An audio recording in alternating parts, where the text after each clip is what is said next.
이제 야고보서가 이제 시련과 고통 속에 있는 나그네 된 이스라엘 백성들이 어떻게 하면 하나님의 진리의 길을 걸어가며 인내하고 또 믿음의 길을 걸어갈 수 있는가의 방편 중에 또 하나는 겸손한 심령을 품는 겁니다.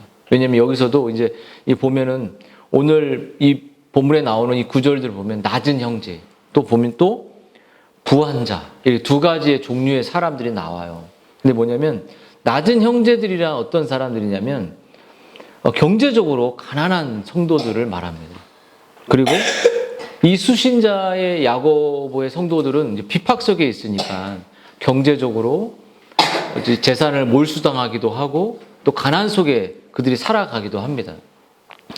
그들은 사방으로 흩어져서 정말 가난과 또 굶주림과 또 정말 연약함 속에서 살아가는 그들의 삶이 있어요. 근데 그들 중에서도 좀 부한 자가 있었다는 거죠. 그래서 그들은 신앙의 핍박 때문에 재산도 뺏기고 또 어려움을 겪었던 이 가난에 처한 형제들을 위로하고 있는 것이 바로 야고보의 서신을 쓰시는 또 하나의 이유입니다. 가난을 어떻게 이길 수 있느냐, 니네들이. 근데 오늘 그 야고보는 그런 가난, 너의 낮아짐을, 너의 그 낮은 형제들은 자기의 높음을 자랑하라, 이렇게 얘기를 하죠. 여러분, 또 부한 자는 너의 부를 자랑하지 말고 너의 뭐라고 하죠? 낮아짐을 또 자랑하라. 이렇게 말한 것처럼 오늘 이 좀 더 자세히 설명할 때 낮은 형제는 말 그대로 가난 속에 있는 성도들을 말합니다. 그리고 경제적인 어려움 속에 있는 형제들이죠. 그들은 낮은 형제라고 번역된 이 말은 당시 사회에서 정말 비천한 처지에 있어서 정말 먹을 것도 없고 옷을 입을 옷도 없고, 우린 그렇지 않잖아요. 그래서 당시 야고보서를 받아보는 교회의 구성원 대부분이 이런 낮은 형제의 가난 속에서 허덕이는 그런 삶을 살았죠. 그리고 이들이 신자로 겪은 시련 때문에 경제적 열악함 속에 있었어요. 그리고 우리가 아는 것처럼 이 사회에 만연한 그 표가 뭐냐면 가난은 곧 인생의 실패다라는 이 낙인이 찍혀 있었어요. 지금도 그렇죠. 그래서 가난한 많은 사람들이 어떻게 해서 신분을 상승할 수 있을까? 어떻게 이 가난을 벗어날 수 있을까에 대한 고민을 지금도 우리는 하고 있죠. 그래서 가난을 물려주지 않기 위해서 부모들이 뭘 시키죠? 공부를 시킵니다. 공부밖에 신분 상승을 할 수 없기 때문에 공부를 시키는 것이에요. 그래서 성공은 부의 상징이고 막 좋은 차를 타고 다니고 이런 것들이 이제 사람들이 이제 성공이란 단어를 거기에 넣기 때문이에요. 여러분, 이런 가난은 실패, 부는 성공이라고 말하는 것처럼 이렇게 미디어나 사람 눈에 펼쳐진 자동차나 이 화려함들은 우리가 생각하는 행복과 성공이란 정말 표로 이렇게 쫙 펼쳐진 눈에 우리가 살아가고 있습니다. 여러분, 이런 모든 것들을 위해서 우리가 이제 이런 것들이 야고보는 흩어질 것이고 영원한 것이 아니다라는 지혜를 우리에게 주는데, 이 지혜가 우리에게 실제로 와닿지 않는다는 거예요. 가난하면 불행하고 부자 되면 성공한 이것이 우리의 심령에 박혀 있다는 것이에요. 여러분, 많은 사람들이 이렇게 이야기하죠. 자신들도 그것을 안다. 그러면서 또 꼭 뒤에 붙이는 말이 있죠. 하지만 세상은 그렇게 우리를 보지 않아. 스스로를 신자라고 하지 않는다면 그렇게 말하는 것이 이상할 것이 없지만, 신자임에도 불구하고 이런 그 가난은 실패, 부자는 성공, 이런 표가 우리의 마음에 아이들에게 그것을 가르치고 있다는 것이 우리 안에서도. 그리고 이런 자기중심적이고 이런 비성경적인 이 가치관이 우리 안에 몰려 있다는 것이죠. 여러분, 말 그대로 낮은 형제가 꼭 기억해야 할 게 있어요. 가난 속에 있다면, 또 궁핍 속에 있다면, 경제적인 압박 속에 있다면, 성경이 오늘도 제가 어제도 그 성희 집사님에게 글을 써서 보낸 것처럼 가난 속에서 부한 헌금을 한 것처럼, 가난하면 헌금을 하지 말아야 되는데 그렇잖아요. 누군가가 이런 말을 하죠. 제가 헌금은 아깝지 않은데 경제적으로 너무 힘들어서 하기가 힘들다. 이런 말을 하죠. 그거는 반성경적인 입장입니다. 내가 그 친구의 그런 말을 하지 않았지만 마게도냐 교회가 극심한 가난과 핍박 속에서 더 연보를 더 하거든요. 헌금을. 물질을 예루살렘 교회를 세우기 위해서, 가정교회들을 지키기 위해서. 근데 여러분, 세상의 눈에는 가난하고 낮은 형제들, 정말 핍박 속에 진리를 쫓아가다가 그 모든 것을 얻지 못하는 이 가난한 낮은 형제들은 세상의 눈에는 절망, 실패처럼 보인다는 것이에요. 하지만 하나님 뭐라고 말하죠? 낮은 자는 자기의 높음을 자랑하는 거예요. 원래 그들은 높다는 것이 하나님 볼 때는. 하나님 볼 때는, 세상이 볼 때는 정말 낮은 자고 초라해 보이고 경제적으로도 아무것도 없는 사람 보이겠지만 하나님 그들을 존귀하게 보신다는 거예요. 비록 낮은 형제들은 세상에서 어려울 수 있습니다. 경제적으로 굶주릴 수 있어요. 남들보다 좋은 차도 좋은 옷도 또 아이들에게 좋은 교육적 기회도 주지 못할 수도 있습니다. 하지만 하나님은 우리의 그런 연약한 모습을, 우리의 모습을 아시죠. 그들이 목말할지라도 그들 곁에 계시고, 그들이 가난하고 그들이 초라한 모습을 세상에서 평가될지라도 하나님 우리에게 말하는 것은 너희들은 높다는 것이에요. 오늘 뭐라고 말하죠? 그 낮은 형제가 자기의 높음을 자랑하라니까 너희들은 원래 존재론적으로 높다는 것이에요. 여러분, 하지만 하나님 우리에게 말하는 복음이 우리들에게 제시하는 것이 뭐냐면 우리들이 하늘에 앉혔다는 거죠. 우리들이 하나님의 자녀라는 것입니다. 우리들이 최고의 보석이신 그리스도를 소유하고 있다는 거예요. 이것을 자랑하라는 것이에요. 너희들은 낮지 않다는 거예요. 너희들은 초라하지 않다는 것이에요. 왜냐하면 그 부자들에게는 하나님이 없지만 너희들에게 하나님이 있다는 거죠. 우리들의 삶에 하나님이 모든 인생의 길을 지키신다는 거죠. 여러분, 이때 복음이 우리들에게 너희들은 궁핍한 자가 아니라 부유한 자라는 거예요. 예수 안에서 그 하찮은 사람이 아닌 그리스도의 자신의 생명을 준 보석 같은 존귀한 하나님의 자녀라는 것이에요. 여러분, 지금 아무리 물질적으로 우리가 궁핍하고 또 연약하다고 해도 여러분, 우리들에게 야고보가 그들에게 격려하는 것은 너희들은 하늘의 자녀고 높은 하늘의 신분의 하나님의 그 삼위 하나님의 생명에 거하는 그러한 자라고 위로를 하는 거죠. 여러분, 이것이 복음이라는 것이에요. 복음은 역설이에요. 복음은 은혜입니다. 복음은 세상이 가난하면 실패, 돈 없으면 초라함, 집이 없으면 연약함, 이렇게 우리를 평가하고 우리를 몰아가지만 복음은 그렇지 않다. 그 집이 없고 이 나그네 된 사람들은 다 가난했다는 것이에요. 그렇다고 여기 부자도 나옵니다. 여러분, 영적으로 하늘에 앉은 하나님의 아들이요 왕이요 왕자들이요, 이게 우리들의 삶의 현실이 되라고 말하는 것이에요. 여러분, 세상적으로 그리고 물질적으로 아무리 빈궁하고 초라해도 영적으로는 우리의 신분이 높은 신분에 처한 우리가 하나님의 그 영원한 천사들에게, 하나님에게 그 자녀로서 융성할 대접을 받는 사람들이라는 것이죠. 여러분, 그 아무리 대단한 유업을 물려받는 사람들일지라도 영원한 하나님의 기업이 없는 사람들은 비참하다는 것이에요. 그래서 야고보는 우리에게 이렇게 말합니다. 신자는 하늘의 상속자다. 하늘의 시민권을 갖고 있다는 거죠. 하늘에 앉혀 있다는 거죠. 이것이 우리들의 삶의 현실화가, 왜냐하면 이들은 핍박 속에 있었고 언제 죽을지 몰랐기 때문에 영원한 하나님의 그 나라와 기업이 현실로 그 세계 속에 들어오기를 야고보가 이 서신을 쓰고 있는 거예요. 여러분, 낮은 형제는 자기의 높음을 자랑하라 라는 이 말은 하나님께서 당신의 자녀들의 경제적인 이 고통을 알고 있다는 것입니다. 이 경제적인 고통에 응답하시고 채우시고 공급하시는 하나님을 절대 의심하지 말라는 거예요. 여러분, 그리스도께서 자신의 이 백성들의 궁핍과 경제적인 고통을 계속 가도록 그들이 가난 속에서 떠들어 죽어라 이렇게 하지 않는 분이라는 거죠. 그분은 당신의 자녀들의 궁핍함을 채우신다는 거예요. 궁핍한 신자들은 현재 겪는 시련을 넘어서 그분의 영원한 나라에서 자신의 고유한 지위를 누리는 그 현재적인 은혜를 뿐만 아니라 이 땅에서 하나님이 우리의 필요를 공급하시고 베푸시는 분이라는 것입니다. 그리고 이 땅에 있는 그 부유함에 그것은 일시적이라는 것을 우리에게 가르쳐 주죠. 그러면 왜 하나님이 우리에게 너희의 높음을 자랑하라라고 말하는 이유는 뭐냐면 하나님의 영원한 것들. 그 짐 엘리엇이 이렇게 말하잖아요. 에콰도르에서 딱 누군가 이렇게 추장이 죽이려고 할 때 총이 있어도 안 죽이잖아요. 그 뭐냐면 그러면서 그 추장에 이 창에 찔려 죽잖아요.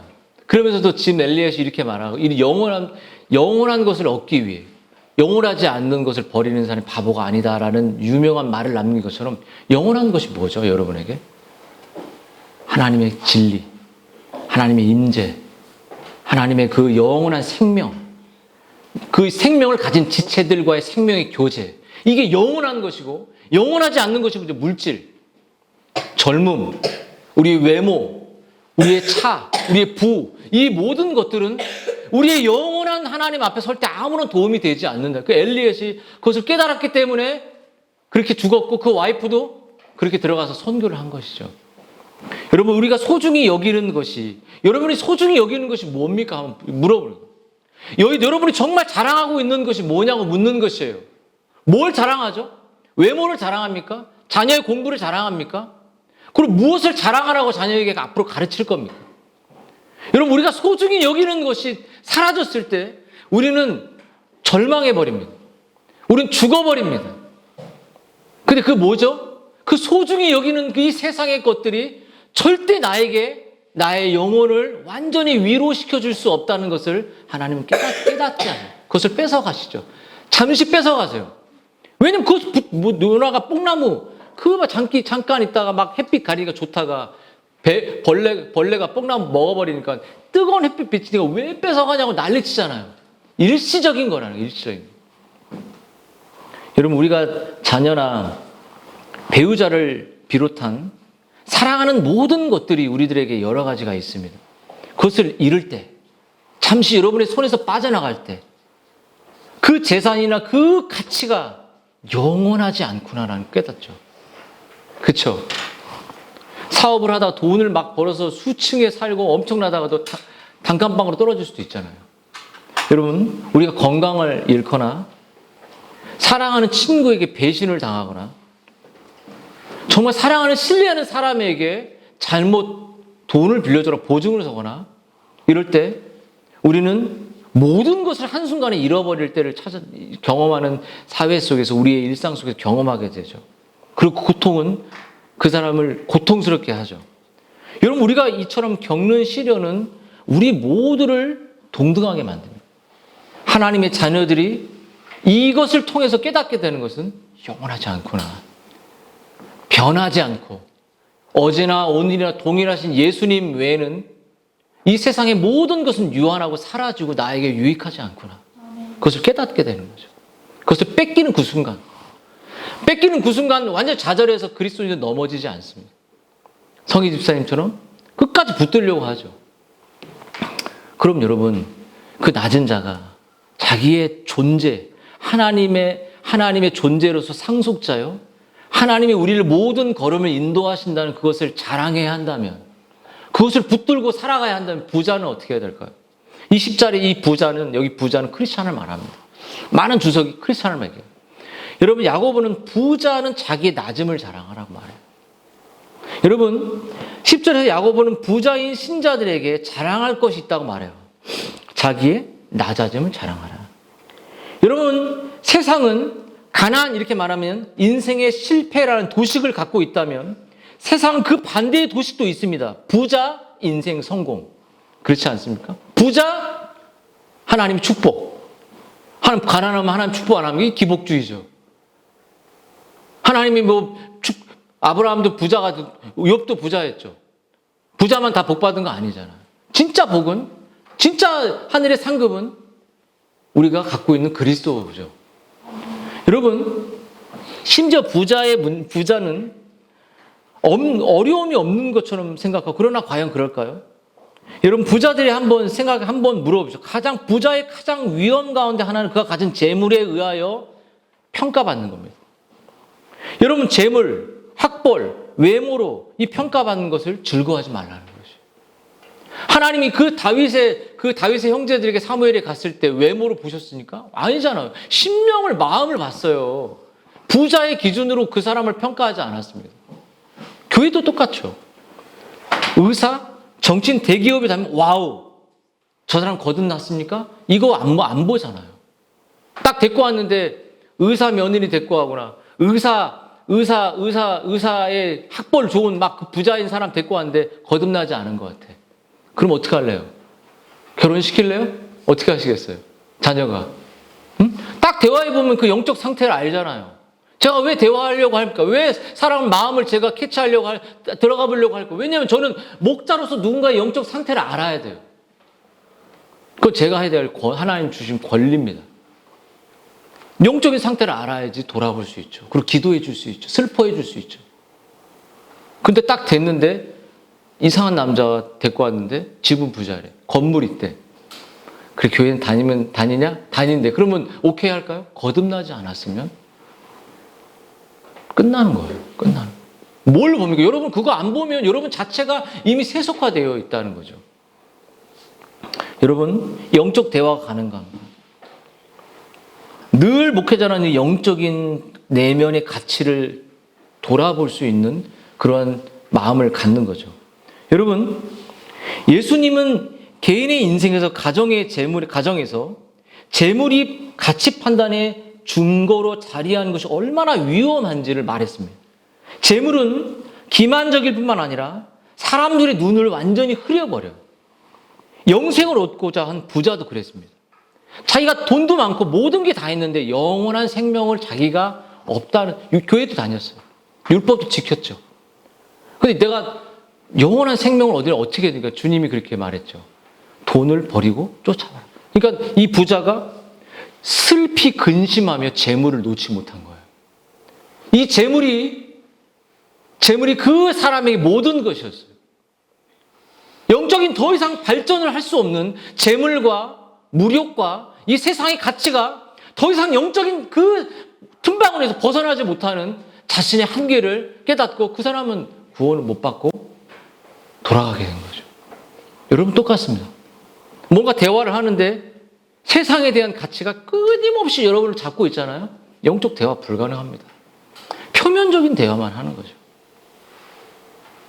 여러분 성경은 그 사람이 재물이 많은 거로 그냥 세상으로 돌아갔다 이렇게 말해요.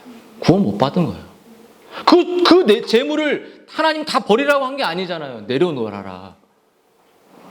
그 뺏어가실까요? 여러분 부자가 알아야 할 것, 돈을 추구하는 사람이 알아야 할 것은 그 돈은 다 빼앗기고 나중에 사라진다는 거죠. 그리고 부자가 자기의 낮아짐을 자랑하는 것은 하나님은 우리의 마음에 세상으로 부유해지면 세상 것을 가져가세요. 그리고 왜 세상 것을 뺏어갈까요? 이 세상에 빠져 있는데 자기 자녀가 게임에 빠져 있는데 유튜브에 빠져 있는데 그걸 뺏어가겠죠. 여러분 주님은 부유한 신자들에게 물질적인 소유를 잠시 걷어 가실 때가 있어요. 그것은 그것에 집착해 있기 때문에 우리의 마음이 하나님으로 해결돼야 되는데 그것에 해결되면 내가 행복할 것이라고 매일 생각하기 때문이에요. 그것을 벗어나지 못하면 누군가를 다 죽이는 역할을 하죠. 여러분 이유는 그분 자신에게로 그것을 빼앗아감으로 말미암아 그 한계 앞에 서게 하고 그 한계를 우리가 해결할 수 없다는 것을 보게 함으로 그 한계의 해결자이신 하나님을 바라보게 합니다. 그러므로 영적인 세계를 다시 집중하게 만들어요. 하나님 향한 마음을 집중하게 합니다. 성경을 향해 집중하게 합니다. 목회자의 말씀에 집중하게 합니다. 여러분 하나님께서 우리의 소유를 잠시 잃어버린 것처럼 여러분의 삶에 가장 소중한 것들을 손에서 사라지게 하는 그 순간 여러분 잊지 말아요. 나 하나님을 집중하지 않고 있다는 것을 여러분이 집중해야 돼요. 하나님은 당신이 다른 것에 집중하는 것을 원하지 않죠. 그리고 더욱더 그것을 뺏어감으로 우리를 고독 속으로 하나님의 은혜 가운데, 하나님의 진리 가운데로 인도하세요. 그래서 우리의 만족과 우리의 기쁨이 이 세상의 소유를 얻는 것에 있지 않고 오직 말씀과 그리스도에게 있다는 것을, 가난한 자든 부한 자든 영원한 것에 있다는 것을 깨닫게 하시는 거예요. 여러분, 이 부자가 또 한 거 알아야 될 건 뭐냐면 물질적인 것들에 의존하는 본성을 뛰어넘으라는 거예요. 지금 너 부자 너희들 너의 부를 자랑하지 말고 낮은 것을 자랑해라는 말은 그 부자의 세속적인 이 본성을 뛰어넘으라고, 영원한 것이 아니야 라고 말하는 거죠. 여러분, 부자 역시 마찬가지로 현재 자신이 지니는 이 상황을 하나님이 보시는 것처럼 보라는 거죠. 부자인 신자는 시련을 통해 자신이 잠시 누리는 것이 얼마 오래가지 않다는 것을 깨닫게 됩니다. 가난한 신자들이 시련을 지나며 이를 위해 주는 도우심을 구하는 것은 대부분 신자들이 하는 것이죠. 여러분, 하나님 부자에게 너의 낮음을 자랑하라 라는 이 말은 뭐냐면 오늘 뭐라고 나오죠? 여기에 이 나온 11절에 해가 돋고 뜨거운 바람이 불어 꽃은 떨어지고 그 모양도 없어지고 부한 자도 그 모든 이와 같이 쇠잔할 거다. 여러분, 부한 모든 것이 쇠잔해지고 없어지고 사라진다는 것이죠. 그러므로 부한 형제들에게 기억해야 될 건 뭐냐면, 부자들이 기억해야 될 건 뭐냐면 부에 함몰되지 말아야 되는 것과 동시에 그 부는 사라진다는 거죠. 부는 영원하지 않다는 거죠. 낮은 형제도 똑같다는 거죠. 자기 영적인 존재를, 영원한 영적 신분을 높이고 그것으로 기쁨을 얻으라는 것과 동시에 부자도 너의 세상의 이 모든 부는 사라져.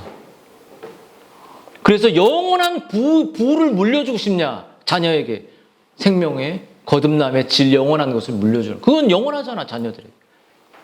여러분, 부한 형제들은 물질로 인해 교만해질 수 있습니다.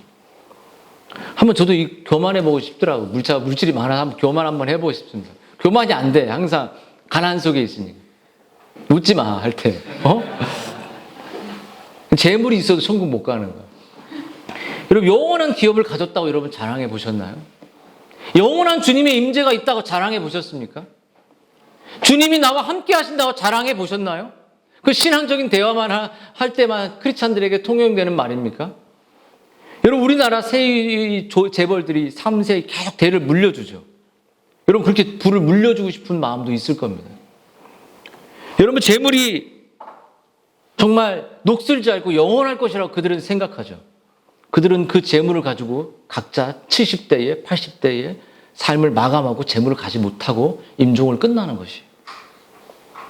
여러분, 신자가 복음 안에 자신을 높음을 자랑하는 것은 이 땅에서 자랑할 것이 없으니 그렇게 하라는 그런 뜻이 아닙니다. 이 땅의 것들, 하나님 주신 복들을 자랑할 수 있죠. 근데 그 복들에게 영원한 복들과 비교해서 하찮은 것이라는 거예요. 그렇게 느낍니까? 하나님의 영원한 생명에 저 아이가 거듭나는 것, 저 아이가 정말 하나님 아는 지식을 아이들과 나누는 것, 기존 아이들과 다르게 영적인 대화를 하는 것, 이것을 너무나도 자랑스러워 여기는 것이 없다면 우리는 기복주의 크리스찬, 기복주의 교회와 뭐가 다르죠? 여러분, 만약 이렇게 생각하는 사람들이 있다면 여러분 조심해야 되죠. 여러분의 삶의 무게의 중심의 추가, 세상적인 부유함과 그리스도 안에서 영적인 부유함 사이 끊임없이 세상적인 부유함으로 기울고 있다면 여러분 아주 병들어 있다는 거예요. 아주 병들어 있습니다. 그 사람의 내면에서는 영적인 대화는 불가능해요. 거의 불신자 끝에 가 있는 거예요. 여러분, 그리스도인들은 실제로 자기가 주어진 영적인 복을 즐거워하되 거침없이 자랑합니다. 그래서 예레미야에게 용사도 부자도 지식인도 다 나를 아는 거 자랑하라고 말했어요. 여러분, 자랑이란, 그래서 부자나 낮은 형제나 부한 형제나 다 영원한 생명을 자랑해야 돼. 왜 자랑이 무엇을 말할까요? 자랑의 끝으로 쭉 가잖아요. 자식을 자랑하든 아내를 자랑하든 남편을 자랑하든 집을 자랑하든 자랑의 끝으로 가면 뭐가 있냐면 바로 그 자랑이 나의 신입니다. 내가 언제 웃고 있는 거. 그게 나의 신이에요. 여러분의 신을, 신이 뭔지 묻는 거예요. 여러분 누구를 자랑하냐는 거예요. 하나님 얘기할 때 웃음이 나옵니까? 하나님 얘기할 때 정말 자랑스럽습니까? 하나님 얘기할 때 정말 기쁜가요? 그게 여러분의 신입니다. 여러분의 신이에요. 여러분의 신. 남편, 또 아이, 가정, 이 모든 것이 내가 자랑하는 그것이 나의 신이다. 뭘 자랑하고 있는지 한번 이제 여러분 자신을 돌아보십시오. 주 안에 사랑하는 여러분, 믿음으로 우리가 살아간다는 것은 정말 우리가 그리스도를 자랑하고 그리스도를 드러내고 있는지 한번 돌아보셨으면 좋겠어요. 여러분, 부한 형제들은 이렇게 자신의 물질과 학력과 외모의 높아짐 때문에 그들은 교만해집니다. 그들의 마음은 세상적으로 부유해 있어요. 그들의 마음은 하나님의 말씀으로 충만해 있지 않습니다. 그들의 마음은 세상에서 더 경제적으로 좀 더 높은 위치에 있기를 원해. 그리고 자기만의 바벨탑을 쌓고 자기만의 세상 속에 안전해지길 원합니다. 그리고 이게 있으면 내가 행복하겠구나. 이게 없으니까 불행해지는 거예요. 다 그렇잖아요. 지금 주변 옆에 있는 사람도 그렇잖아요. 원래 크리스찬이었는데 경제적인 타격이 한 번만 맞으면 넌 크리스찬으로 불행해지는 거예요. 불행의 준비가 되어 있는 사람입니다. 낮은 형제들의 위험은 뭘까요? 부한 형제가 거기에 위험하다면, 낮은 형제들은, 가난 속에 있는 형제들은 자신의 가난함을 비관합니다. 왜 우리 가난해야 돼? 내가 왜 저 사람 만나서 가난해야 돼? 저 가족을 만나서 내가 왜 가난해야 돼? 미국에 있을 때 그랬던 것 같아요. 왜 이렇게 가난해, 우리 아내? 내가 물으면, 당신 둘 다 가난하니까. 서로 가난을 비판을 하는 거예요. 전화할 데가 없어, 가난해서. 돈 보내달랄 데가 없어. 서로 이 가난이란 이 비참함 속에 서로를 비관하고 있는 거예요. 내가 너 만나서 가난해졌다는 거예요. 원래부터 가난했으면서. 응? 그렇잖아.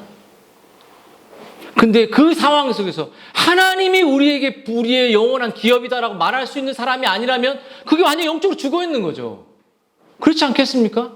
우리는 가난하지만 하나님 우리를 채우시고 우리가 최선을 다해 이 땅을 살아가면 먹을 것과 입을 것과 의인이 걸식하지 않게 인도하시다. 그 말이 나와야죠. 안 나오잖아. 여러분, 이 비관 속에 인생을 망치며 가족을 폄하하고 나 때문에 이렇게 뭐 좋게 말하면 그렇게 되겠지만 이 경제적인 압박이 나 때문에 왔다고 생각하며 온 가족을 불행하게, 경제적인 그것 때문에 불행하게 만든다는 거예요. 근데 거기서 누가 뚫고 하나님이 인도하십니다라고 말할 수 없다면 여러분, 이 야고보가 말하는 이 영원한 것이 그 사람의 마음속에 아주 현저히 약해 있다는 것이죠. 그러면 여러분, 가난한 그리스도인과 부한 그리스도인 모두 예수 그리스도 안에서 행복을 찾아야 됩니다. 맞습니까? 여러분, 가난한 그리스도인과 부한 그리스도 모두 기억해야 될 것, 모두에게 우리의 행복과 우리의 생명과 우리의 모든 것은 그리스도 안에 연합되어 있고 하나님이 연합되어 있는 우리들에게 모든 것을 공급하시는 그 하나님의 사랑에 있다는 것이. 그리고 하나님이 우리를 귀하게 보신다는 겁니다. 우리를 그 하늘의 상속자로 보시고 이 땅의 모든 필요를 채우시는 그 하나님과의 나와의 관계 속에서 힘을 얻고 위로를 얻고 생명을 얻어요. 가난은 우리를 비참하게 만들지. 그래서 그런 그리스도인들에게는 경제적인 고통이 그를 무너뜨리게 하지 못한다는 거예요. 두 번째, 여러분, 가난한 자나 부한 자나 영원한 것을 바라봐야 한다. 여러분, 야고보는 궁핍한 그리스도인들은 정말 가난한 또 부한 그리스도인들은 뭐라고 말하죠? 영원한 것을 바라보라. 여기 뭐라고 말하죠? 여기에 11절에 모든 풀과 꽃은 떨어지고 그 형체도 없어지고 그 모든 것은 쇠잔해진다. 스키마의 인생을 사는 거예요. 사라진다는 거예요. 지나간다는 거죠. 여러분, 낮은 형제는 자신의 물질적 가난한 현실만을 보지 말라는 것이죠. 자신의 영적인 부유함을 바라보라는 것입니다. 여러분, 우리가 누군가를 택할 때 그가 때로는 집이 가난할 수 있고 그가 때로는 공부를 못할 수 있고 하지만 그 안에 하나님이 있다면 그는 부자인 것입니다. 그는 모든 것을 갖고 있는 사람입니다. 그는 그 어떤 것도 흔들리는 이 세상 속에 빛을 발할 수 있는 사람이에요. 그 사람을 선택할 수 있느냐가 중요한 거죠. 그 사람을 발견할 수 있다는 것은 내가 그러한 삶을 살고 있기 때문이에요. 여러분, 그리고 앞으로 높아질 이 땅에서뿐만 아니라 영원한 나라에서 높아질 것을 바라보라는 것이죠. 그런즉 누구든지 사람을 자랑하지 말라. 만물이 다 너희 것이야. 바울이 아볼로나 게바나 세계나 생명이나 사망이나 장래의 것이나 다 너희 것이요. 너희는 그리스도는 하나님의 것이다. 여러분, 하나님의 자녀됨을 묵상하십시오. 그 영원한 기업을 바울이 기도하며 그 하늘의 영원한 기업이 너의 것이라는 것을 바울이 기도했잖아요. 이스라엘 백성들이 에베소에서 그것을 깨닫기를. 유대인들이.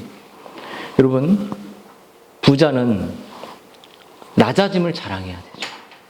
부유하고 건강하며 여러 물질적인 복을 누리는 신자들이 때때로 닥쳐오는 시련 앞에 마땅히 기뻐해야 한다고 말하죠. 그게 무엇이죠? 여러분, 우리 그 부가 영원하지 않다. 그 부를 영원히 가져갈 수 없다는 것을, 그 부는 하나님 부를 주신 것은 그것은 교회와 연약한 가정과 연약한 하나님의 복음이 필요한 곳에 그 부를 절대로 쓰며 그때 너희들이 행복해질 것을, 그리고 너에게 주어진 것을 빼앗아갈 수 있다는 그 일시적인 것이라는 것을 부자들은 잊지 말아야 한다는 것이죠. 자기를 위해 쓰지 않는다는 거죠. 여러분, 그러므로 인생의 시간이 끝나고 모든 부유함들이 곧 사라지게 될 날이 온다는 사실을 오늘 11절은 말한다는 것이죠. 여러분, 하나님의 나라가 그 뒤를 따라 다가올 것을 생각하며 그것을 바라보고 자랑하고 너의 부한 시간, 부한 에너지를, 부한 삶의 시간들을, 부한 젊음을, 부한 물질을 너 자신을 위해서만 투자하지 말고 하나님의 나라와 하나님의 영혼과 우리의 교회에 그 모든 것을 투자하며 인생에 너의 부가 사라져도 하나님이 있다는 사실로 만족하는 그러한 인생의 시간을 가지라는 거예요. 결국 모든 물질적 환경적 어려움과 유혹들을 우리가 이 부에 함몰되지 않는 유일한 길은 바로 영적 사고방식이에요. 영적인 가치가 우리 안에, 우리 각자의 부부 사이에, 아이들 사이에, 우리의 공동체 안에 그 영원한 가치를 우리 안에 바라보고 그것을 기뻐하고 천국의 여정을 바라보고 나아가는 것이에요. 여러분, 이 진리가 여러분의 인생에서 한번 우리 11절을 읽고 마쳤으면 좋겠습니다. 11절 다 같이 한번 읽어보겠습니다.